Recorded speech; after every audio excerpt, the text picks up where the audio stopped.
जय श्री कृष्णा मित्रों, राधे राधे। स्वागत है आप सभी का कार्तिक मास महात्म्य के छठे अध्याय में। ओम नमो भगवते वासुदेवाय नमः। राधा दामोदर भगवान की जय। नारद जी बोले, 2 घड़ी रात रह जाए तो उठकर तिल, कुशा, अक्षत, फूल, धूप आदि को लेकर पवित्र होकर किसी नदी, तालाब, कुआं आदि पर जाएं। मनुष्य की निर्मित नहर आदि से देवताओं की बनाई हुई नदियों में व संगम में स्नान करने से 10 गुना फल है। तीर्थ में उसका 2 गुना है। विष्णु का स्मरण करके स्नान कर तीर्थ व देवताओं आदि को कर्म से अर्घ देवें। अर्घ का मंत्र इस प्रकार है। लक्ष्मीपति भगवान को, जलाशय भगवान को मेरा नमस्कार है। हे ऋषिकेश, मेरे इस अर्घ को ग्रहण करिए। आपको नमस्कार है।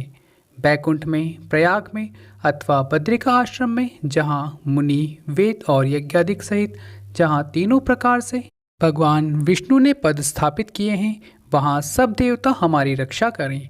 हे जनार्दन, हे देवेश, हे दामोदर, आपको नमस्कार कर मैं इस जल में प्रवेश करता हूँ।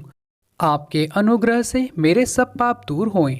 हे प्रभु, हे कृष्ण, कार्तिक मास में व्रत धारण करके जो विधि पूर्वक मैं स्नान करूं, सो मेरे अर्घ को आप राधा सहित अंगीकार कीजिए। भगीरथ, विष्णु, शिव, सूर्य आदि को स्मरण करके जल में प्रवेश करें और नाभि पर्यंत जल में रहकर विधि पूर्वक स्नान करें। गृहस्थी तिल और आंवले के चूर्ण को मलकर स्नान करें। विधवा स्त्री और सन्यासी तुलसी की जड़ की मिट्टी लगाकर स्नान करें। परंतु ध्यान रहे, सप्तमी, अमावस्या, द्वितीया, दशमी और त्रयोदशी इन तिथियों में आंवला और तिल न लगावें। प्रथम शरीर मलकर स्नान करें, फिर यथाउचित प्रार्थना करें। भगवान से जिन प्रभु ने देवताओं के कार्य निमित्त रूप धारण किया था, वे कृपा करके मुझे पवित्र करें।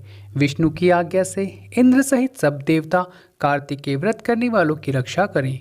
बीज, रहस्य और यज्ञ सहित सब वेद मंत्र तथा कश्यादिप सब मुनि और देवता मुझे पवित्र करें। गंगा नदी, तीर्थ, शोणादि नद, सप्त सागरादिक मुझे पवित्र करें। अदिति, पतिव्रताएं, यज्ञ, सिद्ध, सर्प, त्रिलोक की औषधि और पर्वत मुझे पवित्र करें।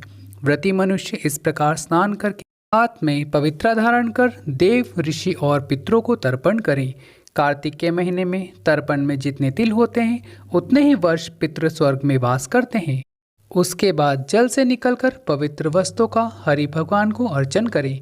तीर्थ और देवताओं को स्मरण करके भक्ति पूर्वक गंध, पुष्प और फलों से अर्घ्य प्रदान करें। अर्घ्य की प्रार्थना इस प्रकार है। विधि पूर्वक कार्तिक मास में स्नान करता हूँ, सो मेरे दिए हुए अर्घ्य को राधिका सहित ग्रहण कीजिए। तब वेद पाठी स्वकर्म करने वाले ब्राह्मणों का पूजन करें।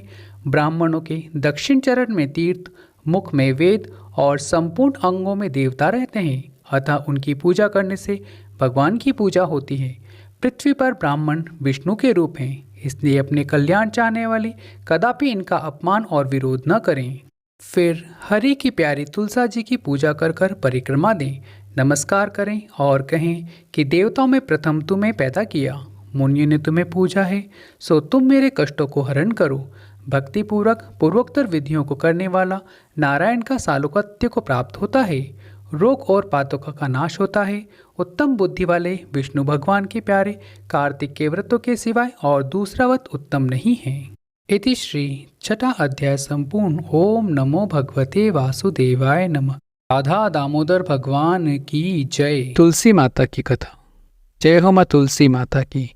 कार्तिक महीने में एक बुढ़िया माई तुलसी जी को सींचती और कहती, हे तुलसी माता, सत की दाता, मैं तेरा बिरला सींचती हूँ। मुझे बहू दे, पीताम्बर की धोती दे, मीठा मीठा घास दे, बैकुंठा का वास दे, चटक की चाल दे, पटक की मौत दे, चंदन का काट दे, रानी का सा ठाट दे, दाल भात का भोजन दे, 11 की मौत दे, कृष्णा जी का कान दे। जब तुलसी माता यह सुनकर सूखने लगी तो भगवान ने पूछा, हे तुलसी, तुम क्यों सूख रही हो? तुलसी माता ने कहा, एक बुढ़िया रोज आती है और ये बात कह जाती है, मैं सब बात तो पूरी कर दूंगी, लेकिन कृष्ण का कान कहाँ से लाऊंगी?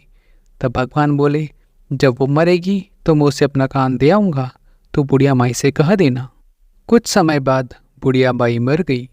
सब लोग आ गए। जब माई को ले जाने लगे तो वह किसी से न उठी। तब भगवान एक 12 वर्ष के बालक का रूप धारण करके आए। बालक ने कहा, अगर मैं इनके कान में कुछ कहूँगा तो बुढ़िया माई उठ जाएंगी। बालक ने कान में कहा, बुढ़िया माई मन की निकाल ले, पीताम्बर की धोती ले, मीठा मीठा घास ले, बैकुंठा का वास ले, चटक की चाल ले, पटक की मोत ले, कृष्णा जी का कांद ले। यह सुनकर बुढ़िया माई हल्की हो गई और भगवान ने कंधा दिया और बुढ़िया माई को मुक्ति मिल गई। हे तुलसी माता, जैसे बुढ़िया माई को मुक्ति दिलाई वैसे ही हम सबको मुक्ति दिलाना। ओम नमो भगवते वासुदेवाय नमः। राधा दामोदर भगवान की जय। लपसी तपसी की कहानी। एक लपसी था, एक तपसी था। तपसी तो तपस्या करता था और लपसी रोज 1.25 सेर की लापसी बनाकर भगवान के भोग लगाकर थोड़ी खुद के लिए रख लेता था और बाकी बची हुई लापसी से भूखों को भोजन करा देता था, फिर खुद जिम लेता। एक दिन दोनों जने लड़ने लगे। लपसी कहता था मैं बड़ा, तपसी कहता था नहीं मैं बड़ा। उधर से नारद जी निकल रहे थे। उन्होंने पूछा कि तुम दोनों किस बात पे लड़ रहे हो। उन्होंने कहा हम दोनों इस बात पे लड़ रहे हैं, हम में से कौन बड़ा है। अब आप ही बताइए कि हम में से बड़ा कौन है। नारद जी ने कहा ठीक है, कल इस बात का फैसला करूंगा। दूसरे दिन तपसी तपस्या करने के लिए बैठा तो नारद जी ने चुपके से उसके सामने 1.25 लाख की मुंदरी डाल दी। जैसे ही तपसी की नज़र उस पर पड़ी, उसने झट से उसे उठाकर अपने घुटने के नीचे दबा लिया। लपसी ने 1.25 सेर की लापसी बनाकर भगवान को भोग लगाकर भूखों को खिलाई, फिर खुद ने खाई। तभी नारद जी वहां आ गए। लपसी तपसी ने पूछा अब बताइए हम में से बड़ा कौन है। नारद जी ने कहा तब से आपने मुंदरी चुराई है, इससे आपकी तपस्या भंग हो गई। इसका प्रमाण है कि आपके घुटने के नीचे चुराई हुई मुंदरी अभी भी रखी है। अतः लपसी बड़ा है। वैसे भी अन्नदान का महत्व तपस्या से ज्यादा है। तपसी ने कहा मेरी तपस्या का फल मुझे कैसे मिलेगा। नारद जी ने कहा तेरी तपस्या का फल तुझे ऐसे मिलेगा कि यदि पुरुषोत्तम मास नहाने वाली औरतें पुरुषोत्तम की महत्व की सब कहानियां कहकर लपसी तपसी की कहानी नहीं कहेंगी तो उनके पुरुषोत्तम नहाने का फल तुझे हो जाएगा।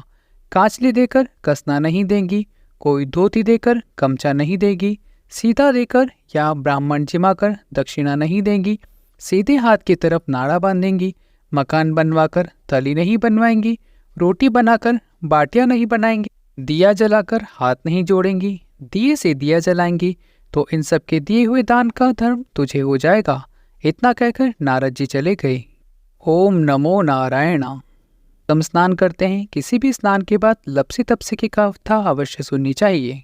ओम नमो भगवते वासुदेवाय नमः। राधा दामोदर भगवान की जय।